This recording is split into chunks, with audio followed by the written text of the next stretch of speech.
She was walking into work when they put handcuffs on her. Not in a back alley, not in the dark.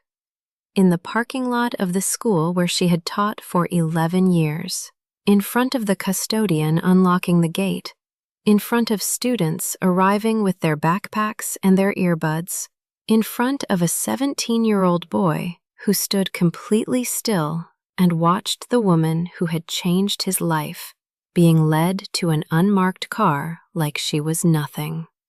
She hadn't done anything wrong. She had simply been in the right place at the wrong moment. She had seen something she wasn't supposed to see, something small, something she hadn't even fully understood, and a man with a badge and 22 years of practice at making problems disappear had decided that was enough of a reason to destroy her. He didn't hate her. That was the part that was hardest to absorb. He didn't act out of rage or personal vendetta. He acted out of calculation. He looked at her, a black schoolteacher with no political connections, no powerful allies, no lawyer on retainer, and he made a decision. He decided she was the kind of person the system would not defend. For 49 hours, he was right. What he didn't know, what he had never thought to consider, was who else had been watching that corner. Who else had seen what she had seen? And what kind of man, operating by a completely different set of rules, had already decided that what was done to her crossed a line that could not be uncrossed. This is the story of what happened when an institution built to protect people chose instead to protect itself, and what it cost everyone when the reckoning came from somewhere the system had no power to control. Before starting the story, comment down below where you are watching from and what time it is there. If stories of karma, love, and hidden truths move you, leave a like, be sure to subscribe to the channel, and click Join to become a member and help our channel. The morning Marisa Bennett was arrested, she was carrying a stack of essays she had stayed up past midnight to finish grading.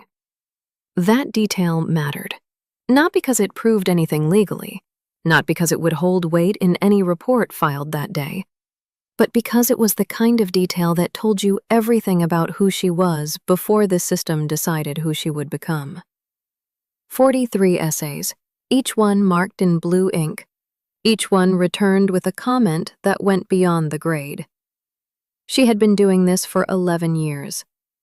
She did not do it because anyone required it. She did it because she believed, with the particular conviction of someone who had built her entire life around a single idea, that the quality of attention you gave to someone's thinking was the most honest form of respect available to a teacher. She was walking toward the side entrance of Caldwell High when she saw the unmarked car. She noticed it the way she noticed most things, quietly, without alarm, filing it away as information rather than threat. 2 days earlier, that same car had been parked at the corner of Mercer and 9th, engine running, for nearly 20 minutes. She had been walking Elijah and 2 other students to the public library 3 blocks from school. The car had not moved when they passed. The man behind the wheel had not looked up. But she had seen him. A broad jaw, a loosened tie, the particular stillness of someone performing inattention. She had not thought about it again until now. Detective Raymond Cole stepped out before she reached the door. He did not rush. That was the first thing she registered. The deliberate unhurriedness of a man who understood that pace was its own form of power. He came around the hood of the car slowly, badge already visible, and he spoke her name with a flatness that made it sound like a category rather than a person. "Ms. Bennett." She stopped. Around her, the morning was still opening. A custodian unlocking a side gate 30 feet away. 2 students cutting across the parking lot with earbuds in. The ordinary machinery of a school day beginning. Cole let all of it continue. He had chosen this moment and this location with precision, and the precision was not accidental. A school entrance, morning arrival, maximum visibility. "There are some questions we need you to answer," he said. "Downtown." She asked if she was being detained. He told her she was being arrested. The charge, when he read it, landed in her chest before her mind could process the language. Possession with intent to distribute. She heard the words the way you hear a sound that your brain refuses to immediately classify. Not denial, but a kind of cognitive delay, the half-second before the body understands what the ears have already received. "That's not possible," she said. Not loudly, not with performance. She said it the way you state a fact that you believe is so self-evident that contradiction feels almost beside the point. Cole said nothing. He reached for her arm with the practiced neutrality of someone who had done this thousands of times. And the handcuffs were on before the custodian at the gate had turned around to look. Elijah Bennett, no relation, though students had assumed it for 3 years, was coming through the main entrance when he saw her. He was 17, tall in the way boys become tall before they've figured out what to do with it, and he was carrying his debate notes from the session she had run the afternoon before. He stopped completely. Not frozen. Stopped. The way a person stops when the world briefly refuses to make sense. She saw him see her. She did not look away. She held his gaze for 3 seconds, and in those 3 seconds she communicated something that had no words in it. A kind of instruction, or perhaps a warning. The compressed message of someone who understood, even in that moment, that the next hours would require him to be careful in ways she could not yet specify. Then Cole put his hand on her shoulder and guided her toward the car, and the door closed, and the unmarked vehicle pulled out of the parking lot with no siren and no speed, as if nothing had happened that required urgency. Because as far as Raymond Cole was concerned, nothing had. He had made the call the night before, arranged the paperwork in under 2 hours, and selected the time and location with the same methodical attention he gave to everything that needed to stay clean on the surface. Marisa Bennett was a problem that had presented itself 4 days ago, when one of his informants had mentioned, offhandedly, that a teacher from Caldwell had been asking questions about a car parked near the school. Not aggressive questions, not accusations, just the natural curiosity of an observant woman who had seen something she didn't yet understand. Cole had understood immediately. 3 weeks earlier, he had used that corner, Mercer and 9th, the blind spot between 2 camera angles, to exchange documents with a contact whose name appeared nowhere in any official record. The exchange had taken 4 minutes. He had been certain no one was watching. He was almost right. Almost was the problem. He did not believe Marisa Bennett was dangerous. He did not believe she was calculating. He believed she was exactly what she appeared to be.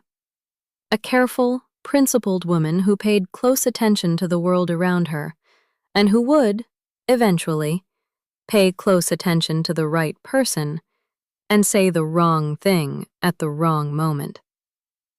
That was enough. In his experience, and it was considerable, the people who caused the most damage to men in his position were rarely the ones with agendas. They were the ones with memories. The ones who noticed things they weren't supposed to notice. And then, because they had been raised to believe that truth had institutional allies, made the mistake of saying so out loud. He had moved against her not out of hatred, and not out of panic. He had moved against her out of the cold, practical logic of a man who had spent 22 years learning that the system, when properly managed, would absorb almost anything. as long as this story was established early, the paperwork was clean, and the target had no one powerful enough to complicate the narrative. Marisa Bennett was a black schoolteacher in a district with a 30% budget shortfall. She had no political connections, no media relationships, no lawyer on retainer. She had, as far as Raymond Cole could determine, no one. He was already thinking about something else by the time the car reached the precinct. Elijah stood in the parking lot for longer than he should have. The bell had already rung. He could hear it, the distant, institutional clang that marked the start of first period, the sound that for 3 years had been a reliable boundary between the outside world and the particular order that Marisa Bennett had taught him to value. He did not move toward it. He stood where he was, debate notes still in his hand, and watched the space where the unmarked car had been. A teacher he didn't know passed behind him and said his name with the automatic authority of someone enforcing a schedule. He turned and walked inside. But the thing he had seen did not stay outside. It followed him down the hallway, into his seat, through 50 minutes of a class he could not afterward have described, settling into the back of his mind with the particular weight of something that refuses to be filed away. By second period, he had already made a decision he didn't yet have words for. He knew what he had seen 2 days ago. He had been 3 steps behind Marisa when they passed the car on Mercer and 9th, close enough to notice what she had noticed: the idling engine, the man behind the wheel performing stillness with a little too much effort. He had not said anything because she had not said anything, and because he had learned early that drawing attention to things that made adults uncomfortable had consequences that teenagers absorbed alone. But he had looked, and he remembered faces the way he remembered arguments, with the precision of someone who had been told, implicitly and explicitly, that he could not afford to forget. The man behind the wheel that afternoon was the same man who had put handcuffs on Marisa Bennett at 7:43 in the morning. He did not know yet what that meant precisely, but he understood its shape. Inside the Caldwell administrative office, the news moved the way institutional bad news always moves, quickly through the staff, slowly toward any form of official response.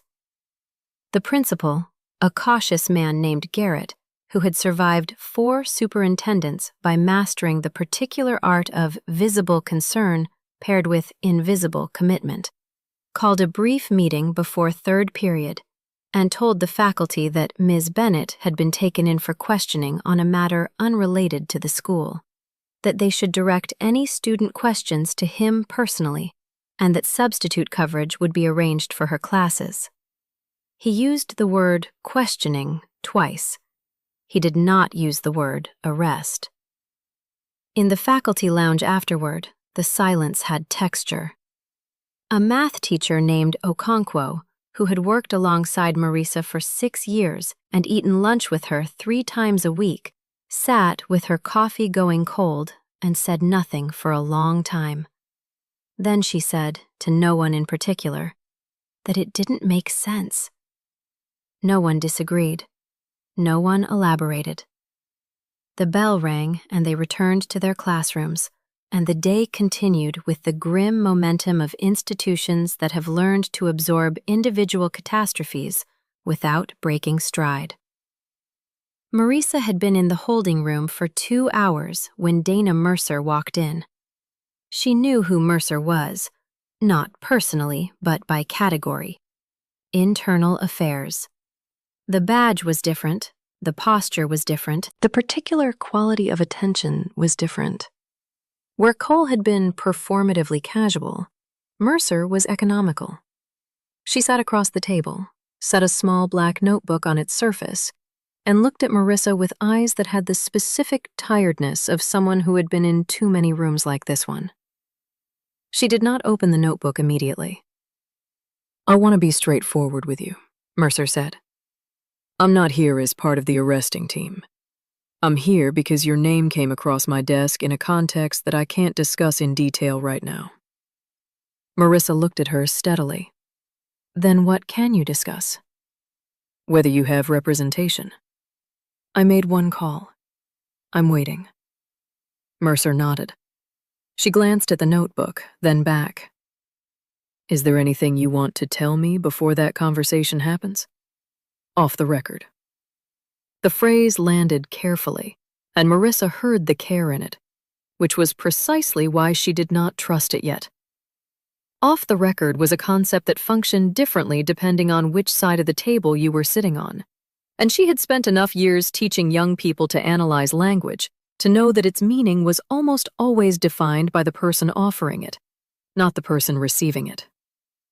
I want to tell you, Marisa said, that I have never possessed or distributed any controlled substance in my life. I want to tell you that the charge is fabricated. And I want to tell you that I understand those two statements, by themselves, accomplish exactly nothing in this room. Mercer did not look away. That's an accurate assessment. I know. A silence opened between them. Not hostile, but not comfortable. Mercer opened the notebook, wrote something brief, and closed it again. The lawyer will help, she said, and it came out with less certainty than it was probably intended to carry. Marisa heard that too.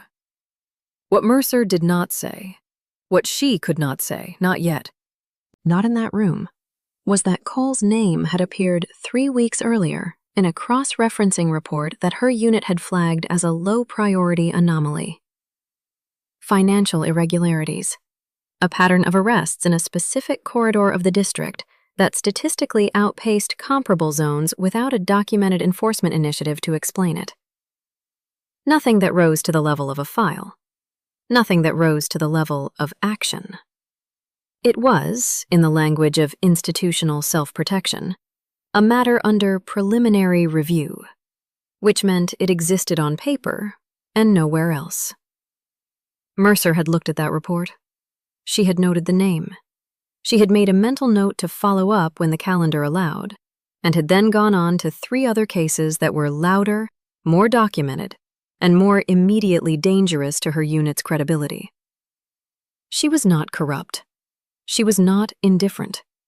She was a woman who had built a career inside a machine that rewarded patience and punished exposure, and she had internalized its rhythms so deeply that she sometimes confused its pace with her own judgment. She walked out of the holding room and stood in the corridor for a moment.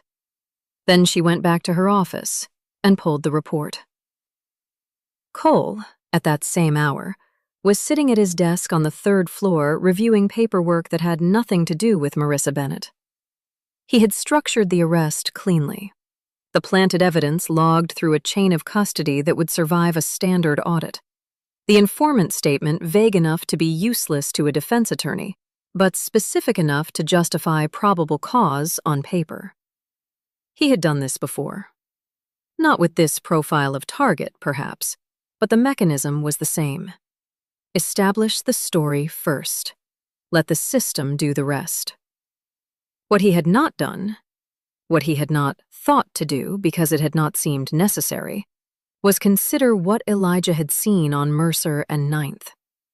He did not know the boy's name yet. He would. The lawyer arrived at 4 in the afternoon.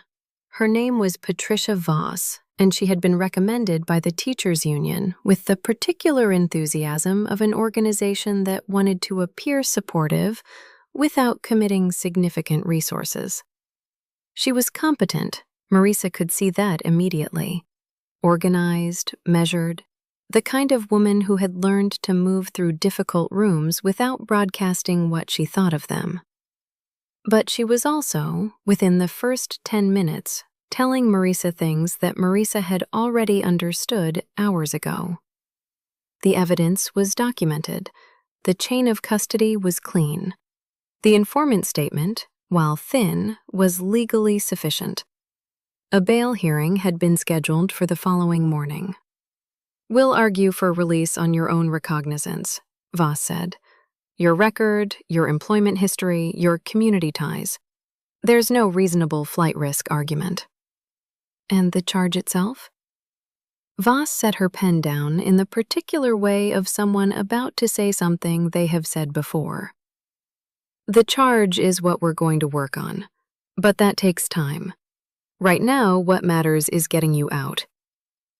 Marisa looked at the surface of the table between them. How much time? Weeks. Possibly longer, depending on what we find in discovery. Weeks. The words sat in the room like an object with physical weight. Marisa thought about her classes. She thought about the 43 essays in her bag, which was presumably still in the evidence room, or wherever they had put it, her blue ink comments sitting unread inside a bureaucratic chain she had no access to. She thought about Elijah standing in the parking lot with his debate notes. She thought about what 11 years of building something looked like from the outside when it was being disassembled in public. "All right," she said. "Tell me what you need from me." Elijah did not go home after school. He told himself he was going to the library, which was partially true. He went to the library, used a computer for 40 minutes, and found 3 things. The first was a brief mention in a local news aggregate of an arrest at Caldwell High that morning. 5 sentences, no photograph. The kind of item that gets filed under community news and read by almost no one. The second was a pattern he had not expected to find. 2 other arrests in the past 18 months, both in the Mercer corridor, both individuals with no prior record, both charges involving narcotics, both cases still unresolved in the public record. The third was a name attached to all 3 arrests. He sat with that for a long time. Then he closed the browser, packed his bag, and walked 14 blocks to a restaurant called Parks, which was not primarily a restaurant. He had been there once before, 2 years ago, with his older cousin who had since moved to Atlanta. He remembered the layout. The main dining room visible from the street, clean and unremarkable, and the back section past the kitchen where the acoustics changed and the lighting was different, and the people at the tables were not there for the food. His cousin had told him, without drama, that the man who owned the building was someone the neighborhood understood without discussing. Elijah understood without discussing. He sat at the counter in the front section and ordered tea he didn't want, and waited. It took 20 minutes before a woman appeared beside him. Not the woman he had expected, if he had expected anyone. She was perhaps 30, Korean American, with the kind of controlled stillness that made you aware of your own fidgeting. She sat one stool away and did not look at him directly. "You're from Caldwell," she said. It was not a question. "Yes." "You saw something on Mercer and 9th. He turned to look at her then. She was already watching him with the patient attention of someone who had already decided how much of this conversation she was willing to have. "How do you know that?" he asked. "Because you're here," Suman Park said. "And because the only reason someone your age walks into this place alone is because they ran out of other options." He told her what he knew. He kept it precise, the way Marisa had taught him. Claim, evidence, implication, in that order. Nothing embellished, nothing omitted. He told her about the car on Mercer and 9th. He told her the date, the approximate time, what he had seen through the passenger window. He told her about the morning, about the parking lot, about the face he had matched. Sumin listened without writing anything down. When he finished, she was quiet for a moment. Then she said, "You understand what you're describing?" "Yes." "And you understand what happens to people who describe it out loud?" He held her gaze. "I'm describing it to you." Something shifted in her expression. Not softness, exactly, but a kind of recalibration. She stood, straightened her jacket, and told him to go home and not to return here. That's it? He said. That's it, she said. Go home. Don't talk to anyone about this. Don't go looking for more. He wanted to argue. He could feel the argument assembling itself in the way arguments did when he was certain he was right. Structured, ready, each point connected to the next. But something in the way she said it, some quality of weight beneath the flatness, told him that this was not a conversation where being right would help him. He went home. Soo-min walked through the kitchen and into the back section and sat across from Han Jun-sok, who was drinking tea and reading something on a tablet that he set face down when she arrived. She told him what the boy had said. Han listened the way he always listened, without interruption, without visible reaction, with the complete attention of someone who understood that the first version of information was always incomplete, and that patience was not passivity, but precision. When she finished, he was quiet for what felt like a full minute. "The teacher," he said. "The one from this morning." "Yes." "She has nothing to do with Cole's operation." "Nothing. She saw something she didn't understand, and he moved against her to protect himself." Han set his cup down. He adjusted the cuff of his left sleeve with the slow, deliberate motion that Soo-min had learned, over 4 years, to read as the moment before a decision, rather than the moment of one. "The boy is exposed," he said. "He came here alone. If Cole finds out what he saw, Cole will find out." Han's voice carried no drama. It was a statement of operational fact, delivered with the calm of someone reading a weather report. "The only question is when." Soo-min leaned forward slightly. "There's a path through Mercer. Internal Affairs has something already on Cole. It's thin, but it exists. If we can get the boy's account to the right place through the right channel, this goes through the system. Clean. No exposure for anyone here." Han looked at her. "Dana Mercer has been sitting on that file for 3 weeks, he said. She pulled it today, after the arrest." "After." He let the word stand alone for a moment. "The teacher has been in a cell for 8 hours. The lawyer they gave her is union assigned. And the person inside the system who could help her has been moving carefully for 3 weeks while Cole built his case."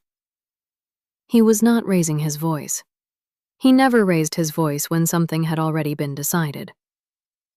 "Jun-sok," Soo-min said quietly, "if you move on this directly, everything that boy just handed us becomes unusable. It poisons the legal case. Cole walks on a technicality and Mercer can't touch him." "I know." "Then let me work the Mercer angle. Give me 72 hours.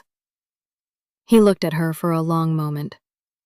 The restaurant sounds continued around them.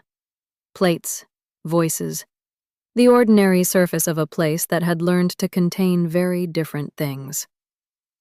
72 hours, he said. She stood to leave. "Soo-min." She stopped. "If Cole moves against the boy before that," Han said, "the timeline changes." She did not answer. She walked back through the kitchen and out into the night, and she was already on the phone before she reached the sidewalk. Because 72 hours was not very long, and she understood, with the particular clarity of someone who had spent years reading the space between what men like Han said and what they meant, that it was not really an offer. It was a countdown. Cole learned Elijah's name on the second day. It came through a source inside the school. Not a formal informant, just someone who owed him a favor and had mentioned, without understanding the significance, that the Bennett kid from debate had been asking around about the arrest. Asking specific questions. Questions that suggested he knew something about the timeline. Cole sat with this information for 3 hours before he acted on it. He was not a reckless man. Recklessness was for people who hadn't thought through the geometry of a situation.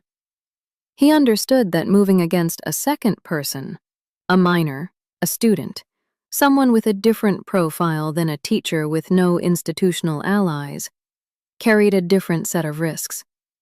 It required a different kind of approach. But he also understood something that overrode the caution. A witness who was allowed to keep moving was a witness who would eventually find the right ear. He picked up the phone. 1923. The call Cole made that evening did not go to anyone inside the department. It went to a man named Diaz, who operated in the specific gray space between official pressure and unofficial consequence. Not violent by default, but capable of communicating threat in ways that left nothing on record. Cole had used him twice before. The instruction was simple. Find the boy.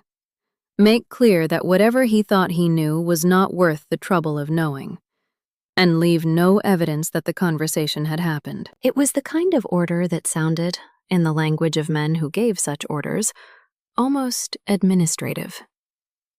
Diaz found Elijah the following morning, 2 blocks from school. What Diaz did not know, what Cole had not known to consider, was that Han Jun-sok's network had been watching Elijah since the night the boy walked into Park's restaurant.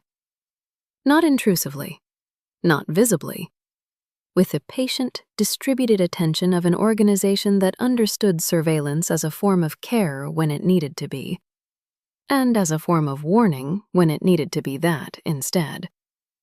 The 2 men who intervened when Diaz approached Elijah did not identify themselves. They did not need to. Diaz understood the message in the geometry of the moment.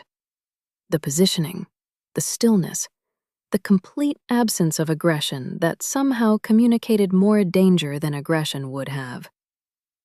He left.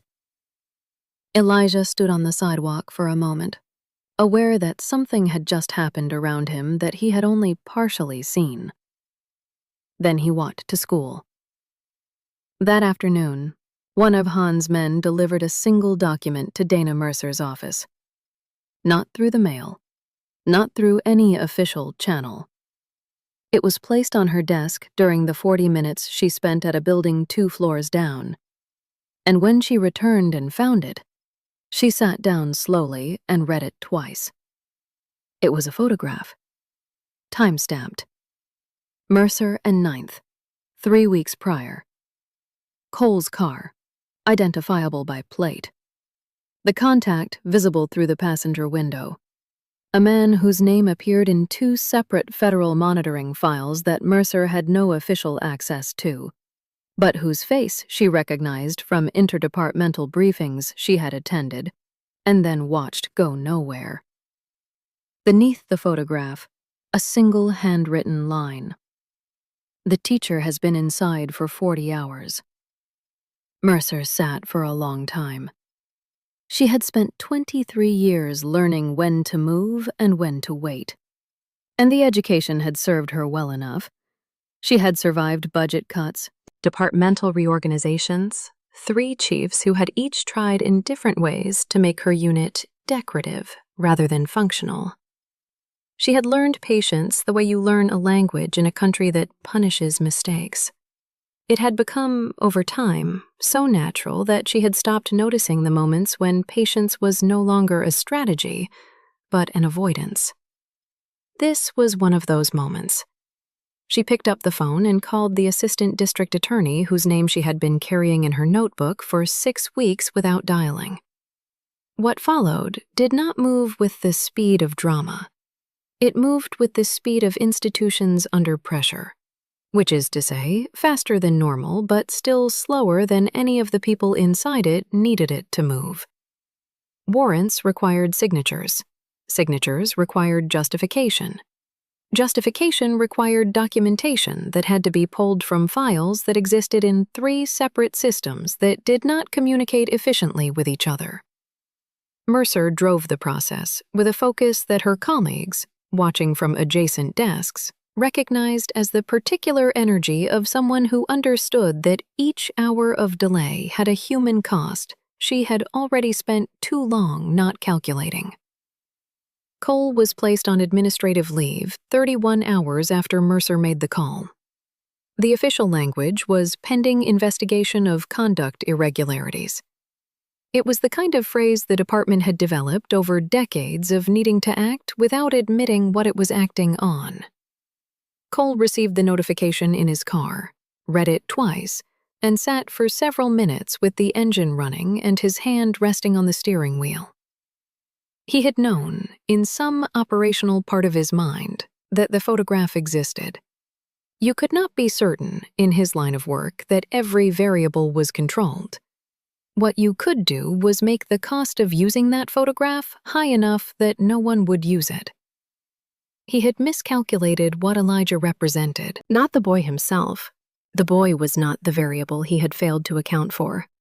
It was what the boy's presence at Park's restaurant meant about who was already watching, and how long they had been watching, and how little effort it had cost them to produce documentation that Cole's own careful management of evidence could not easily counter. He had built his career on the assumption that the people without institutional power had no effective recourse. He had forgotten, or chosen not to consider, that institutional power was not the only kind. He did not call anyone. He drove home and sat in his kitchen and waited for what came next. Marisa was released the following morning. The bail hearing lasted 11 minutes. The assistant district attorney who appeared offered no objection to release on recognizance, citing, in the careful language of someone walking something back without walking it back, ongoing review of the evidentiary basis for the charges. The judge, a woman of 60 with the expression of someone who had seen this particular shape of case before and found it wearisome, signed the release without elaboration. Patricia Voss touched Marissa's arm as they stood in the corridor outside. "This is good," Voss said. "This is the beginning of it coming apart." Marisa nodded. She was looking at the end of the hallway, where light came through a set of double doors that led outside.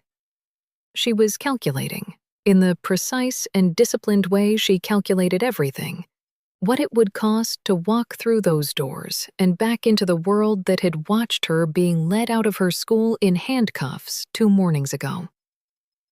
"I know," she said.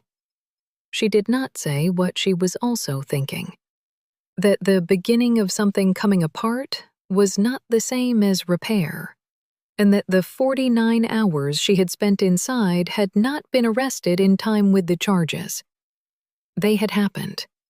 They lived now in the permanent record of her experience, in the memory of every student who had seen her that morning, in the particular way the faculty lounge had gone quiet, in the principal's careful use of the word questioning.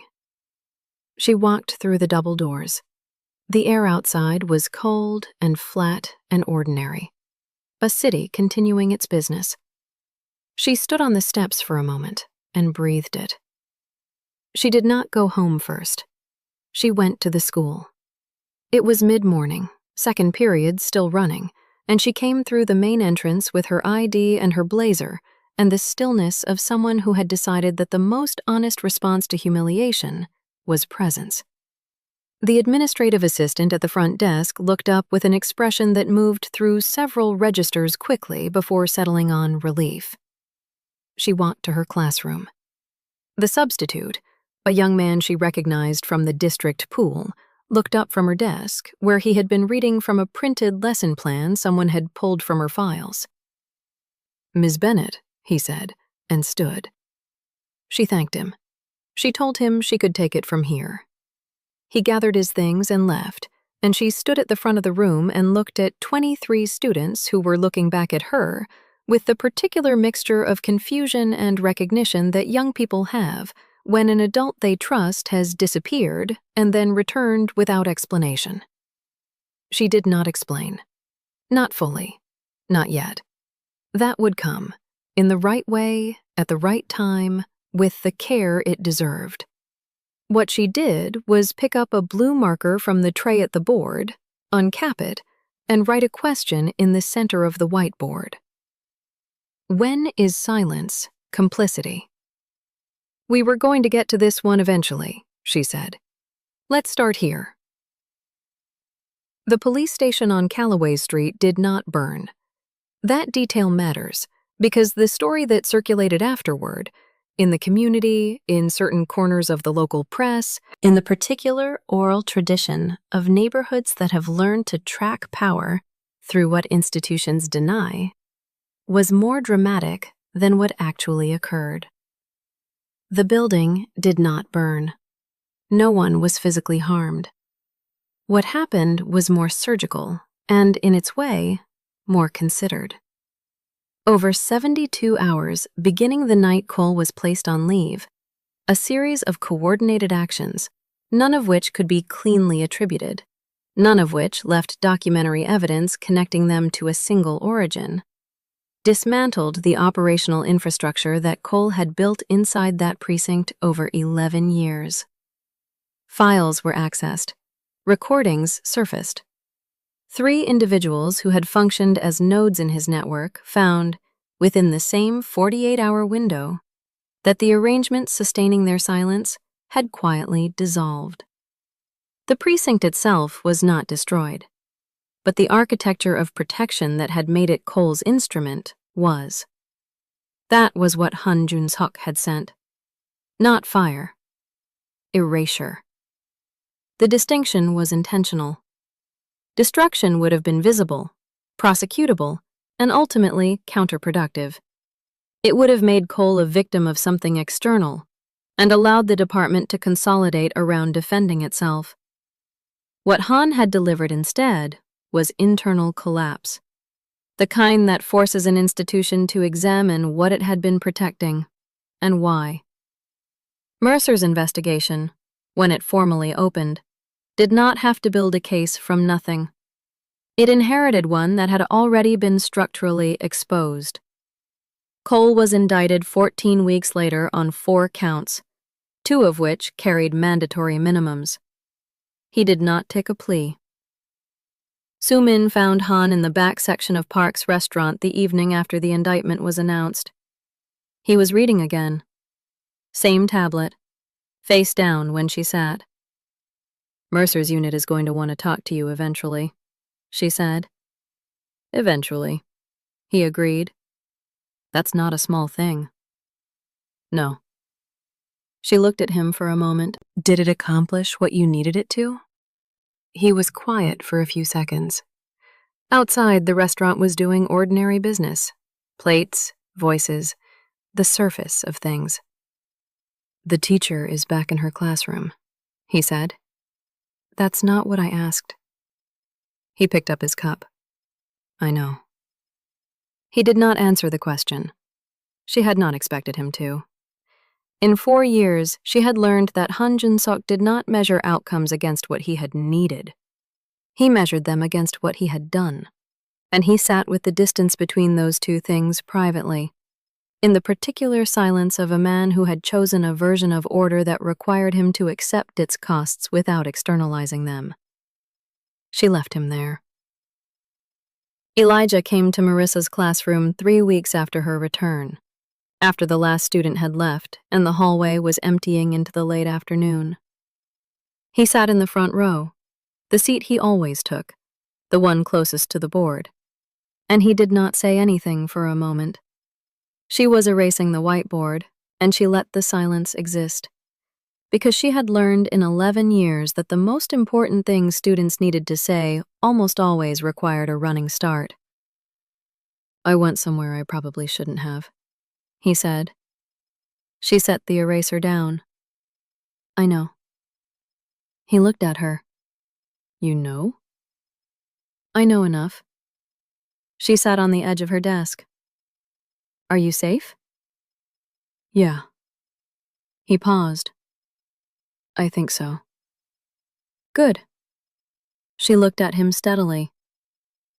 Elijah, what you did, I'm not going to tell you it was the right call. I don't know that it was.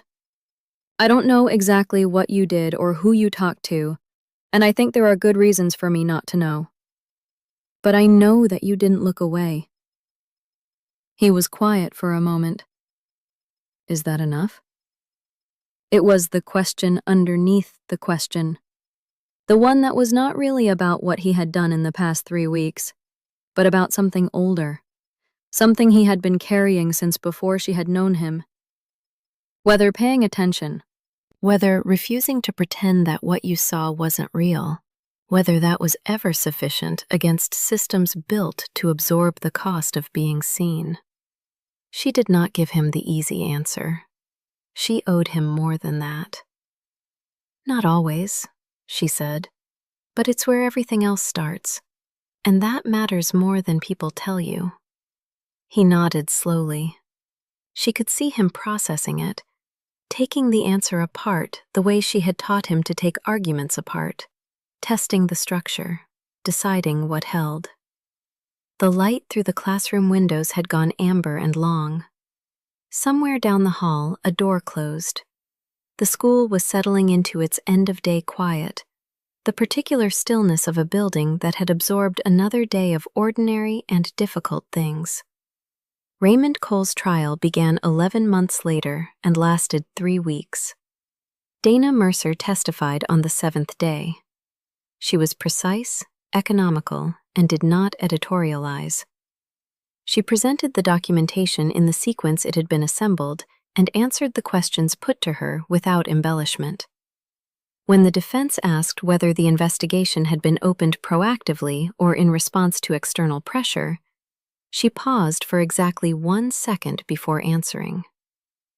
In response to evidence, she said, which arrived before I had fully acted on what I already had. It was the most honest thing said in that courtroom, and it was said quietly enough that the stenographer had to ask her to repeat it. Cole was convicted on 3 of the 4 counts. He did not look at anyone when the verdict was read. Marisa Bennett returned to teaching, because that was who she was, and the alternative was to allow the 49 hours to define more of her life than they had already taken. She returned without ceremony, without press, without the institutional acknowledgement that might have meant something if it had come at the beginning instead of trailing the wreckage. The district sent a letter. The union sent a letter. Principal Garrett stopped by her classroom one afternoon and said that everyone was glad to have her back, and she thanked him with the precise warmth of a woman who had decided that grace was a discipline and not a feeling. What she did not recover, not fully, was the particular quality of faith she had carried into that parking lot on the morning she was arrested. The belief, built over decades and taught to hundreds of students, that the institutions designed to protect people would, when it mattered, protect people. She did not become cynical. Cynicism would have been easier, and she was not interested in easy. What she became was something more demanding, clear-eyed, in the way that requires constant effort rather than comfortable disillusion, about the distance between what systems were designed to do and what they required external pressure to actually deliver. She still taught that institutions could be forces for justice. She taught it differently now. The pattern that Cole had operated within, the corridor of arrests, the distributed network of pressure and silence, the use of a position of public trust as personal infrastructure, did not end with his conviction. It did not end because it had never been his alone. He had built it out of materials the institution had provided, in a culture that had made his methods available by making their exposure costly. The conviction removed one man from one precinct. It did not change the conditions that had produced him.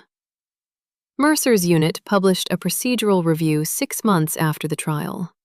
It recommended changes to evidence chain of custody protocols, expanded oversight of informant management, and earlier escalation triggers for anomalous arrest pattern data. Several of the recommendations were adopted. Several were not. The ones that were not adopted were the ones that would have cost the department something. That, too, was a pattern. Eliza graduated the following June. Marisa sat in the third row of the auditorium and watched him cross the stage. And when he turned to find her face in the crowd, because he did look, and she had known he would, she held up the blue marker she still carried, the one she had been holding the morning they took her away.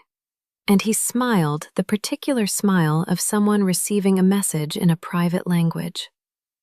He had been accepted to 3 universities. He had chosen the one with the best debate program. She had written his recommendation letter by hand. If this story moved you, stop for a moment and reflect. Have you ever built your life around doing everything right? The discipline, the integrity, the belief that if you were good enough and careful enough, the world would treat you fairly, and then watched that belief get taken from you in a single morning? Have you ever stayed silent about something you saw, not out of cowardice, but because you trusted that the right people would eventually handle it, and realized too late that waiting was its own kind of choice? And have you ever been protected by someone whose protection came with a cost you weren't sure you could accept? Someone who did the right thing for reasons that weren't entirely clean. Marisa Bennett walked back into her classroom. She picked up her marker. She kept teaching.